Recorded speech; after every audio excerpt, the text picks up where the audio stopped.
Bonjour les acheteurs.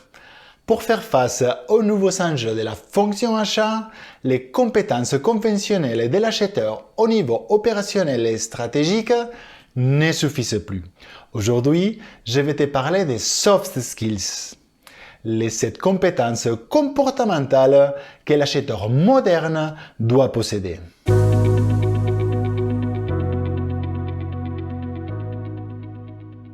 Les compétences demandées aux acheteurs évoluent selon les exigences du marché ou l'organisation dans laquelle ils évoluent. Par exemple, dans un premier temps, on demandait à l'acheteur d'être un bon négociateur. Ensuite, dans les années 2000, on a privilégié une bonne capacité pour analyser les risques fournisseurs. Actuellement, l'acheteur occupe des positions transversales et stratégiques, en contact permanent avec la production, les finances, les bureaux d'études ou bien les fournisseurs.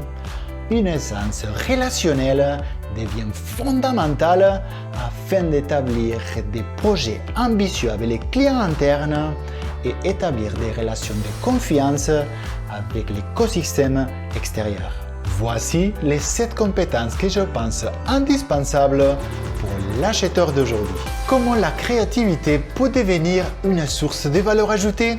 Repense tes besoins, revisite tes cahiers de charges ou bien diversifie tes achats. Sois capable de capter les liens entre l'innovation fournisseur et l'activité de ton entreprise. Imagine et revisite les processus, tes façons de faire habituelles. La créativité peut t'aider à débloquer une négociation.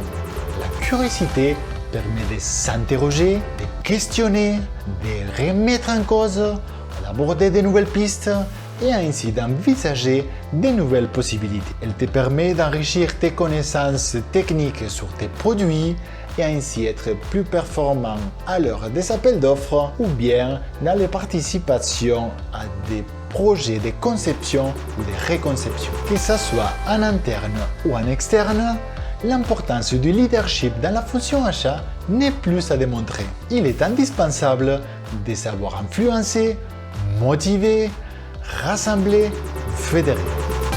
Développe une bonne capacité d'écoute. Il va falloir imaginer de quoi a besoin son interlocuteur. Il faut aussi avoir une bonne capacité à s'auto-évaluer, car on ne répond pas correctement à l'autre si l'on ne sait pas correctement de quoi on est capable soi-même. Au-delà de l'écoute, il y a aussi la maîtrise de soi et la capacité à gérer ses propres émotions et celles des autres pour mieux communiquer. Nous vivons dans un monde volatile, incertain, complexe et ambigu. C'est le monde VUCA, acronyme anglais VICA en français.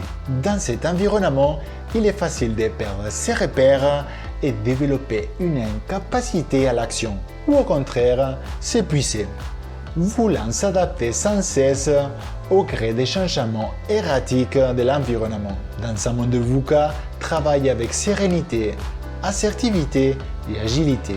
Cultive l'humilité et l'intuition.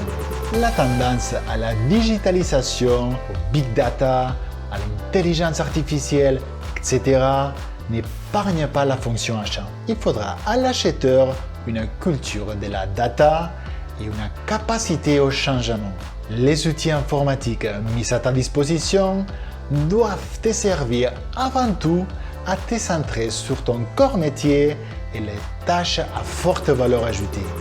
On demande à l'acheteur du futur une sensibilité aux achats durables et aux achats responsables. Cet engagement doit se traduire par l'intégration des critères RSE dans les appels d'offres, la mise en avant du cahier des charges fonctionnel ou bien à niveau financier, la prise en compte du TCE ou du CCV. Eh bien, nous arrivons à la fin de cette vidéo.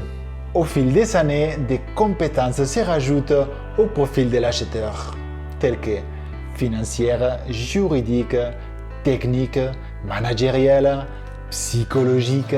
À tout cela, il faut ajouter aujourd'hui des qualités personnelles propres à un être humain sans faille.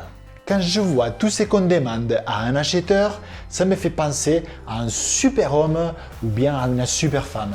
étant donné les heures limitées de la journée, ou bien nous nous dirigeons vers une spécialisation de l'acheteur, ou bien il faudra décharger l'acheteur de toutes ses obligations trop éloignées de ses missions de performance et de qualité. Si tu as trouvé le contenu de cette vidéo intéressante, n'hésite pas à liker ou à t'abonner pour ne rien rater. Merci.